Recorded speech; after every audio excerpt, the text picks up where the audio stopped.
Challenge mode in English. Level up your words to evaluate. Evaluation makes a judgment. Consider the purpose and the success of a thing against that purpose. In English, we're going to be considering the purpose of a text and the success of the text against that purpose. Let's today simply look through improving our ability to make evaluative judgments, and we're going to do that with a series of photographs. But first, let's look at some language that we can use to help us ensure we are evaluating well. So we can think about positive and negative adjectives in order to make sure we are using evaluative language when we evaluate.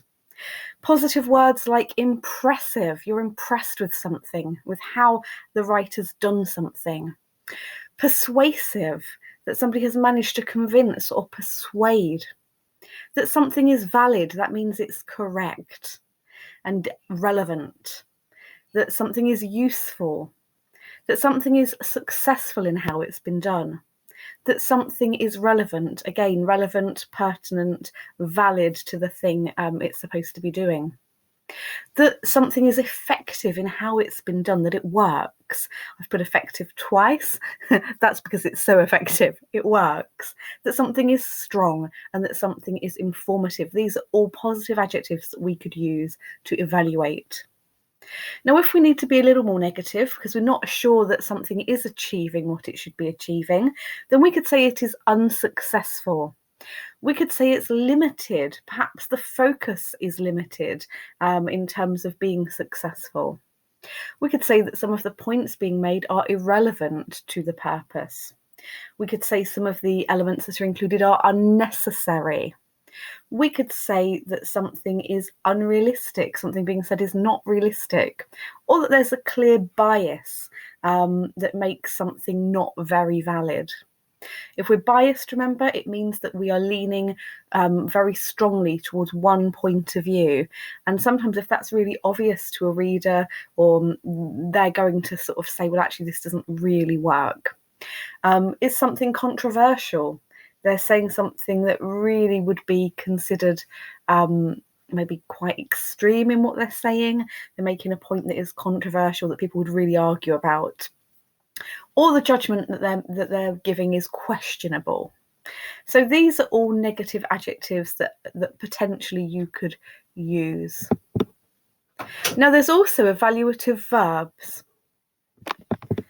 Evaluative verbs such as relates, criticizes, portrays, conveys. So these are words that are talking about what the writer is doing. Does the writer relate one thing to another? Do they criticize something? Are they portraying something? That means showing something. Are they conveying a point? Are they conveying something? Do they evoke feelings, ideas in you as a reader?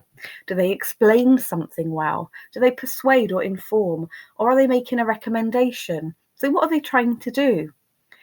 How do they conclude? Do they make comparisons? Do they compare? Do they defend a point of view or praise something else? Or are they illustrating something for you, say painting a picture for you? So these are words, again, it all depends on what you're looking at and what you're reading. And that's why we're going to do some practice on this in just a second. And finally, there are positive and negative evaluative adverbs that you could use. So words like impressively, persuasively, successfully. You'll have seen some of these when we're looking at evaluative adjectives. So impressive becomes impressively. If they're persuasive, then they do something persuasively. They do something successfully, effectively. It's how they do it. Strongly, skillfully, cleverly. And the negatives of this would be unsuccessfully. Unnecessarily drawing on particular information or ideas, unrealistically asking people to do something, controversially putting across a point that would be arguable, or questionably. So all of these words we can use in different ways. Let's see, we're going to try it with some images, and I'd like you to draw on some of these words in evaluating what comes next. So get ready. And game start.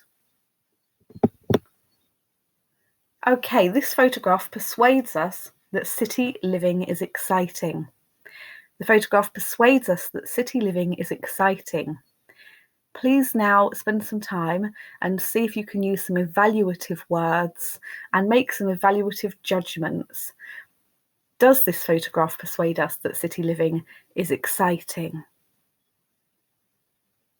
Pause the video, write your answers, and then we'll go through some together.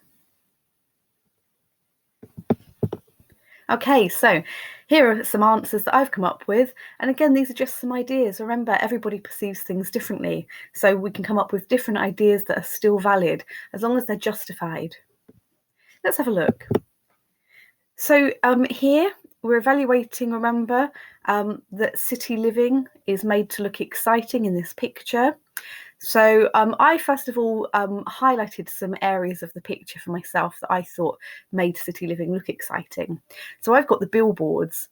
I've said it evidences interesting things to see and do, such as theatre, because we've got the sign for Miss Saigon. The size of the billboards shows up the importance of shopping in the city, persuasively evokes the idea of a shopper's paradise. So if you like shopping, that it would be somewhere very exciting to be. Then I've got the crowds of people. We can see them here. The crowds of people, and that illustrates how popular the city is.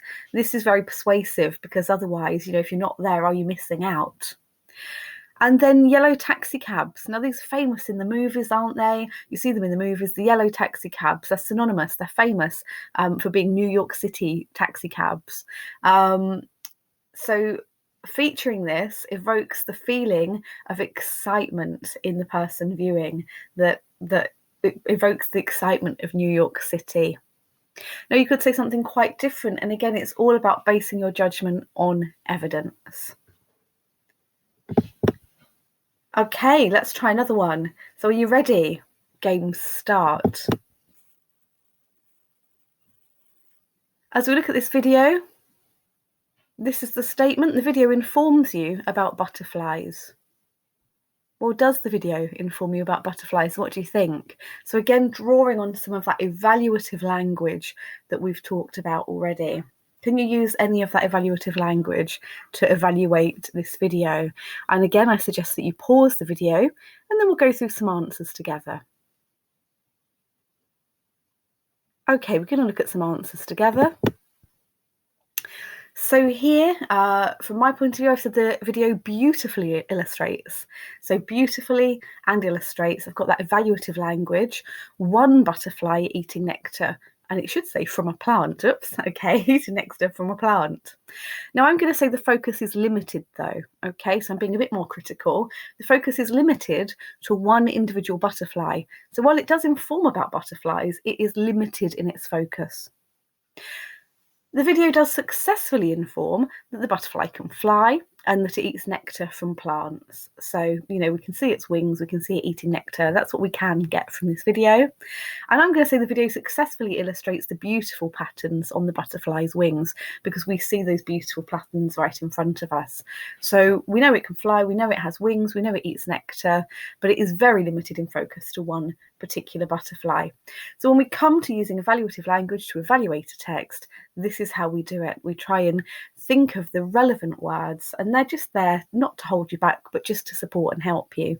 So it's worth practicing using some of these to improve your evaluative answers. Okay, well done. And thanks for playing with us.